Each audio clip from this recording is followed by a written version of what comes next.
Salutare tuturor și bine v-am regăsit la al doilea episod din Geometry Dash. Astăzi o să continuăm de unde am rămas. Da. Și data trecută am făcut Theory Madness, Back on Check și Polar Guys. Dar astăzi o să continuăm cu Dry Out, cu Base After Base și poate și Can Let Go. Și da, hai să începem cu Dry Out.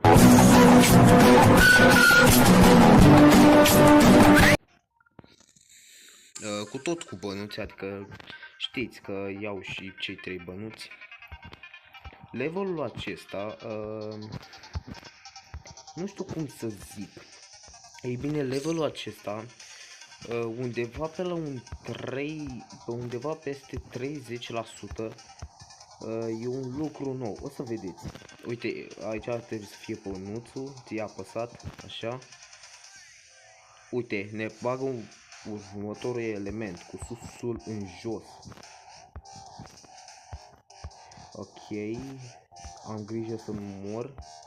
Vreau să-l fac din prima. Ok, și acum al doilea bănuț, unde este? Ei bine, undeva la al doilea orb galben. Uite aici. Cum era să mor? Doar că ultimul bănuț e dificil. E undeva sus. Acolo. Al doilea din ăla. Uite aici. Bine mă, l-am luat din prima. Hai să vedem. Și acum trebuie doar să nu murim. Ok, hai. Trebuie să nu murim. Dacă îl fac din prima, să zeu. Bine mă, da, am făcut din prima nivelul Dry Out.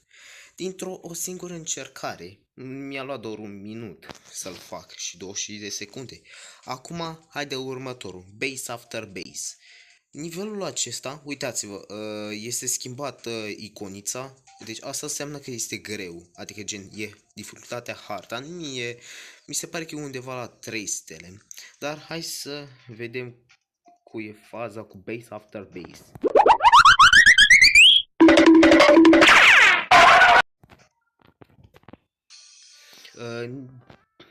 Nivelul acesta, dar la nivelul acesta are o muzică, dar așa un pic mai tare are muzica asta. Ok, aici e primul bănuț în ceva găoace. Sărim și da. Ne-a băgat un lucru nou cu background-ul negru. Ok, hai. Și al doilea bănuț parcă e undeva. Uite aici. Perfect. Tân. Dacă fac mai repede nivelul acesta, cred că o să facem și un pic Can Let Go, dacă putem. Ok, aici e al treilea bănuț. Ne-a băgat cu susul în jos. Sper să nu mor. Nu, am sărit din greșeală. Aoleo. Ok, am sărit din greșeală acolo cu susul în jos. Ei bine, o să bag cu viteza luminii ca să nu vă plictisiți deloc.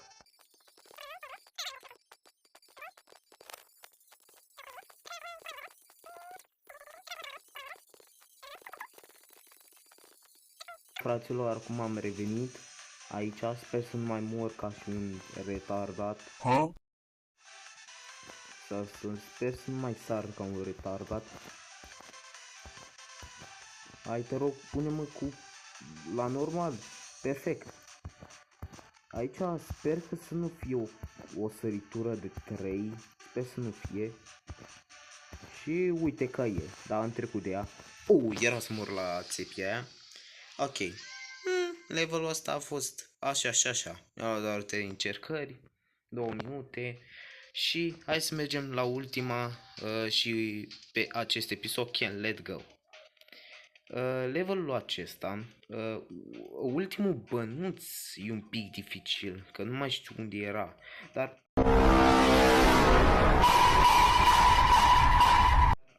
și al doilea bănuț un pic dificil. Levelul acesta are o melodie.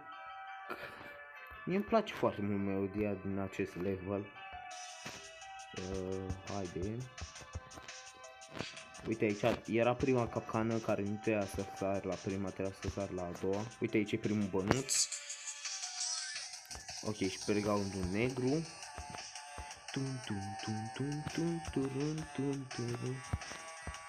Al doilea bănuț parcă e undeva la o navetă, adică la navă. Și al treilea bănuț e cu susul în jos.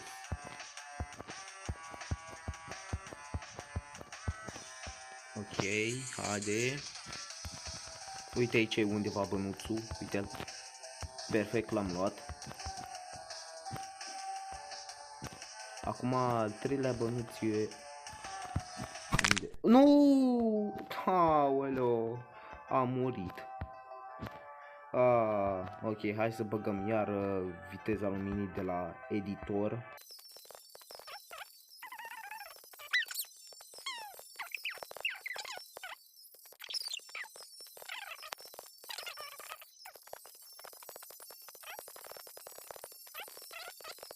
Fraților, am revenit.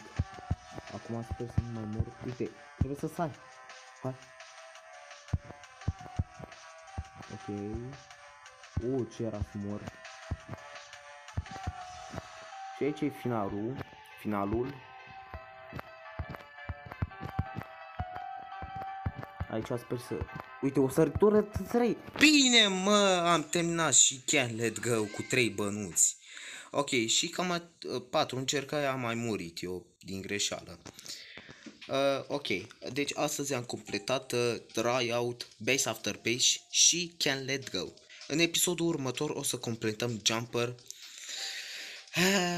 Harta asta nu prea știu dacă pot să fac. Nu știu dacă cu 3 bănuți. Time Machine și Cycles. Și de aici devine mai dificil. De la Clutterfunk devine dificil. Adică de aici combină toate elementele. Dar o să vedem până o să ajungem. Ei bine, dacă v-a plăcut acest episod, nu uitați să lăsați un like și ne revedem data viitoare. Pa, pa!